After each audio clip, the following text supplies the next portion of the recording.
उसका बल कहाँ से प्राप्त करें? नाम से। हाँ, दूसरी कोई, ये घी दूध पीने से नहीं होगा ये बादाम चबाले से नहीं होगा ये नाम का रसास्वादन। देखो, सबसे बड़ा पौष्टिक आहार जा रहा है, राधा राधा राधा। ये जो रस बना ना, और ये जो जा रहा है, ये आप में वो सामर्थ्य पैदा करेगा कि आप हर विकार से लड़ सकते हैं। ये लोगों को भ्रम है कि नाम जपने से रोग नहीं आता। हम तुम्हें खास बात है सामर्थ्य नाम में, पर जब आप नाम का वैसा जप होने लगेगा ना, तो आप परवाह ही नहीं करेंगे।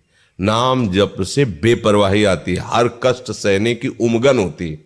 नाम कष्ट मिटाने के लिए प्रयोग नहीं किया जाता, कष्ट को सहते हुए मुस्कुराते हुए चलने के लिए। ये तो कमजोर लोग होते हैं जो ऐसा सोचते हैं कि ये कष्ट ही ना आवे। प्रेमी जन ऐसा नहीं सोचते, वो भरमार आवे कष्ट की, क्योंकि कष्ट किसको हो रहा है? जो कष्ट भोगने वाला वो तो आनंद में मगन, तो हो किसको रहा कष्ट? भाई, कष्ट मन को, मन की अनुभूति है, सुख दुख, शरीर की नहीं है। देखो, मन को बेहोश कर दिया जाए, शरीर को चाहे जितना कष्ट दिया जाए, कहाँ काटा जाता है, कहाँ बोध होता है? तो मतलब इस शरीर के संबंध में जो दुख सुख का अनुभव कराने वाला वो मन है। तो अगर मन सावई मना कृष्ण पदारविंदयो, मन प्रभु के चरणों में प्रफुल्लित हो रहा है, उनके भजन में आने, तो कष्ट किसको हो रहा है? भ्रम है एक। वो हर कष्ट सहता हुआ शब्दों में, लेकिन सहता नहीं, सहता वो आनंद है। वो आनंद में मगन हुआ, हर कष्ट को रौंदता हुआ वो आगे बढ़ जाता है। तो भगवदानंद की अनुभूति इसी नाम बल से ही होती है। तो वो तभी अनुभूति होगी जब पहले विकार, जो हम नहीं करना चाहते वो कोई करा रहा जबरदस्ती, जो करना चाहते वो हम नहीं कर पा रहे, ये हमारी आध्यात्मिक शक्ति का हीन हो जाना है। जो हमारी आध्यात्मिक ऊर्जा शक्ति है वो विषयों के सेवन से क्षीण हो चुकी है, तो हमारा आत्मबल कमजोर हो गया है। हम कहते हैं क्या करें, उपाय करते हैं, पर हम नहीं रह पाते, हम नहीं जी पाते, हम हार जा, अब हमसे नहीं हो पाएगा, वो इतना हार जाता है। तो इसलिए नाम जप करो। जो बड़े बड़े गड्ढों में गिरे थे वो भी सबसे ऊंचाई पर पहुंचा दिया नाम ने। चरित्र पढ़ के देखो ना, काम क्रोध के बड़े बड़े भयानक गड्ढे हैं जिनमें गिर गया और निकलना मुश्किल है, तो नाम ने ऐसी ऊंचाई पर पहुंचा दिया कि वाल्मीकि भय ब्रह्म समाना है, उल्टा नाम जपत जग जाना, वाल्मीकि भय ब्रह्म समाना। बस इस पे विश्वास नहीं होता। खास बात है, मलिन हृदय कोई बात पकड़ में नहीं आती। रुपया पैसा की बात तो समझ में आती है कि भाई सामने उसका प्रयोग है, नाम का क्या प्रयोग है? नाम का इतने फल होता होगा कि दुख दूर हो जाए, सुख समृद्धि बन जाए, जीवन आनंदमय हो जाए, पर वो आनंद का स्वरूप नहीं जानते, आनंद का स्वरूप विषय मानते हैं। और जबकि नाम जप से इन सब का त्याग होता है। जब नाम जप होगा तो इन सब का त्याग होगा। त्यागात शांति निरंतरम, त्याग से ही उसे शांति मिलती है, और शांति से परम सुख को प्राप्त होता है। जो भोगता है वो अशांत है, तो अशांत से कुतः सुखम, अशांत सुखी कैसे हो? पर वो उसी अशांति में सुख ढूंढता है, इसलिए वो गलत मार्ग का पथिक हो जाता है। उसे संसारी कहते हैं, पापात्मा कहते हैं, दुष्ट कहते हैं, ऐसे शब्दों से। और वही जब त्यागात शांतिरंतरम, शांति के मार्ग में चला, सब विषयों का त्याग हुआ, तो अपने स्वरूपानंद में, भगवदानंद में मगर, उसे ही महात्मा कहते हैं, उसे ही संत कहने लगते हैं।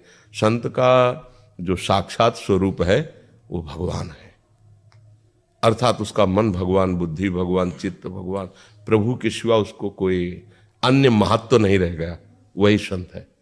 संत भगवंत एक बात है, जब एक हो जाए तभी संत। और जहां अनेकों में भ्रमित है तो फिर वही संसारी कहा जाता है। नानात्व में भ्रमित है, अच्छा बुरा ये सब, तो नानात्व का तो संसारिक। और जो एक में आ गया, अनंत से एक में आ गया, वही महात्मा हो गया। तो ये सब बल नाम से ही तो मिलता है, कोई गर्व से थोड़ी। इस बात का अध्यात्म बल गर्व से ही थोड़ी मिलता है। अगर मान लो पीछे से भी आया है तो भजन का ही तो फल आया है। मान लो कोई गर्व से महात्मा है तो उसका पीछे का भजन है, भजन के बिना कोई महात्मा थोड़ी हो सकता है।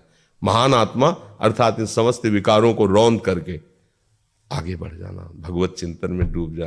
तो नाम जप करो और चिंता मत करो। नाम जप करो, धीरे धीरे आपके अंदर ऐसी जलन पैदा होगी, ऐसी घृणा पैदा होगी गंदे आचरणों से, भूल कर कदम नहीं रखोगे।